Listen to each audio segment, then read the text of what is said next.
welcome to the fucking best part of my job. We have a Yamaha WR400. This is probably the most direct competitor to the DRC 400 in Supermoto trim with Talon hubs and rims, or XL rims, and this thing is a blast, man. The customer brought it to me because it had cold starting issues, and when I rode it I instantly noticed that it was way too rich, especially on power throttle and on idle. So I changed the needle, I changed the main jet, I changed the pilot air jet, and now with that we've got a pretty decent setup going on. Look at that beauty. It's a kicker only, no ignition key, nothing. Just put it to the resistance point just before top dead center, pull the decompression and get it over just a few centimeters. Get the kicker up all the way, kicker, and that's the demo effect. And she'll run beautifully.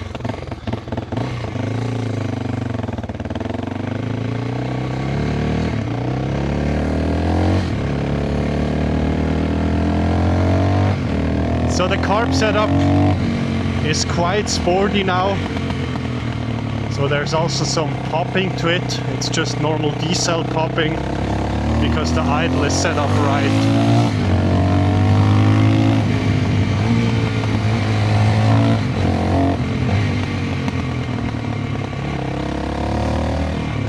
The brakes on it are quite good. They're not overly hard on them, but still enough to brake you with just one finger. It's enough to get you stopped. Now in terms of how it handles, it's so nimble, but still it feels so damn stable in these corners. It's not wiggly or anything, it just sticks to its trajectory.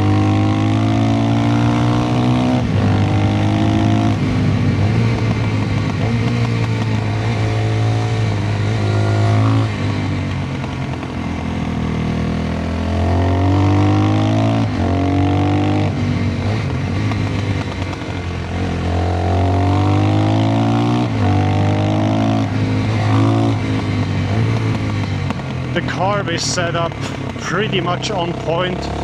There's some stuff to the main jet probably I could still do, because when I crack the throttle just quickly, it kind of takes a while to get up to speed. But if I do it slowly, it pulls much harder. So the main jet, I think it's still a bit too rich. So that can be solved easily.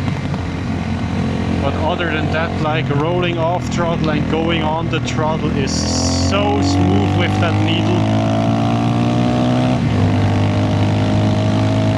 Actually, the needle I found worked the best was the one from a DRC 400E, which has the same carb.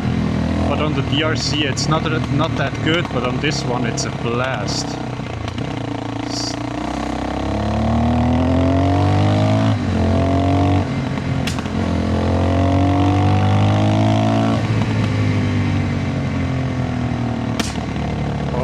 Are we running out of fuel?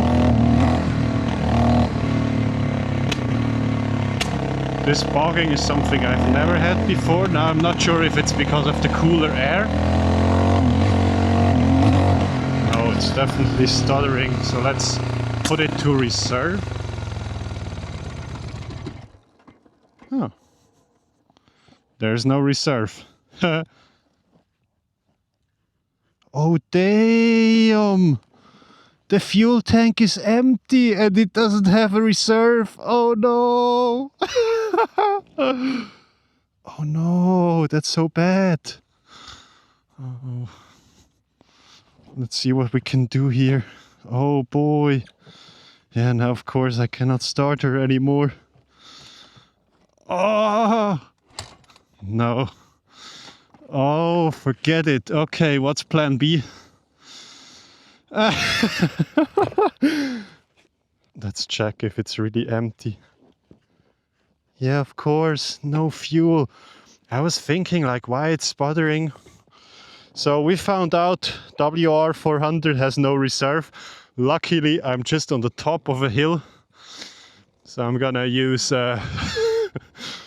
gravity to get me down. Oh boy, never happened to me, to be honest.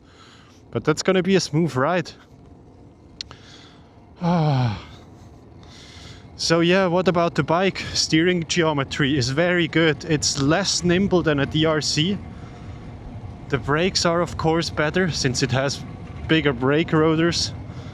And I think the handlebar weights also contribute a bit to the stability. Maybe I'll need to try that on my Supermotos as well. But yeah, other than that, it's quite comparable. It also has the same carb. And I really feel at home with it. The gearbox is really easy to shift, so smooth. And also a 5-speed gearbox with this transmission or with these sprockets I have on. Like if you do 80 kilometers an hour, it's already a bit too fast for that bike.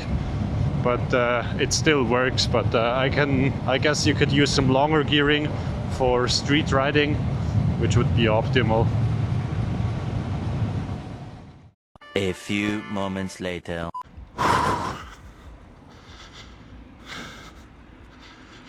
Oh man, that was quite a stretch. But we made it. Whoa. Oh wow, 12 liters from empty. That's quite nice.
Holy shit, man, this thing is certified badass. I could adjust something on the main jet. I think I could go a little bit lower. Right now I'm at a 165, I guess. So I could decrease it a little bit. And yeah, that still would make even more power. I think we are in a happy middle though at the moment, where I would kind of leave it for now, since the customer doesn't want to spend too much on fine-tuning. But I guess with this setup we're at a really solid, yeah, the really solid setup. I'm sure he's gonna have a lot of fun riding this thing. When he brought it in, I rode it for 10 kilometers or so, and I was always struggling with rolling on the throttle and changing the needle. That changed that behavior completely.